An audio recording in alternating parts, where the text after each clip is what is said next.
Hi, I'm Andy Chang. Welcome to the Biostatistics course. Biostatistics is statistics that emphasize more on methodologies that are used in biological, medical, and health-related issues. So, it is essentially the statistic.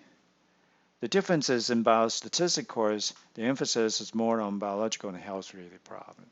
That's it. Statistics is the science of understanding data and of making informed decisions, which is quite important for medical and health-related research. It is about finding underlying patterns by analyzing variability and errors in the data that we collected or observed. Now, statistics is essential to understanding problems of disease in human populations because of variation and uncertainty in biological and social systems.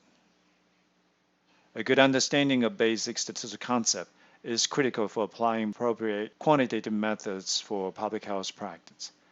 I hope this class can provide you with a good understanding of basic concepts in statistics that are important for solving public health problems. There are, in general, two types of statistical analysis. There are descriptive statistics and inferential statistics. The descriptive statistics simply describing the data to help us understand some useful information in the data. However, in inferential statistics, we try to use the sample data to infer some property or characteristic of a population or community. Now, in health and medical study, research often investigates a sample of subjects to understand the effectiveness of a treatment or intervention on target population or community. This process of using sample data to infer the property of an underlying population is called statistical inference, which will be the main objective for this course. This is an example of descriptive statistics. The researchers use the frequency information for understanding the hospitalization of pneumonia patients in different regions inside California. Instead of counts, of course, one can report percentage information to make it easier for reader to understand the situation. And of course, there are more things we can explore about this data to gain better understanding about the situation. And this is another example of descriptive statistics. Researchers use a chart to explain how are precipitation and temperatures related to the hospitalization of pneumonia patients in several regions in California.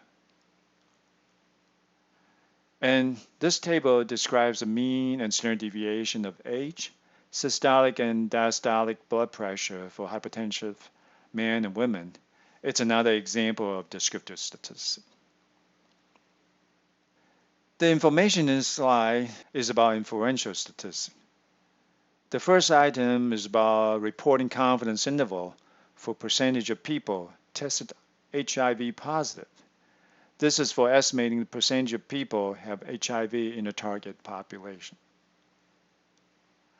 The second item is about testing a hypothesis about whether there is a statistical significant difference in the percentage of people having HIV between the two different populations. Now, both of these two items are related to statistical inference since samples were used for inferring population percentages. In the first item, we use sample to estimate the percentage of people that have HIV in the target population. And the second item is about using two samples to understand whether there's significant difference in the percentage of people who have HIV in the two populations where the sample were taken. You may have seen these examples in your undergraduate statistics course. We'll also review these topics in this course. During the first few weeks of this course, we'll work on descriptive statistics.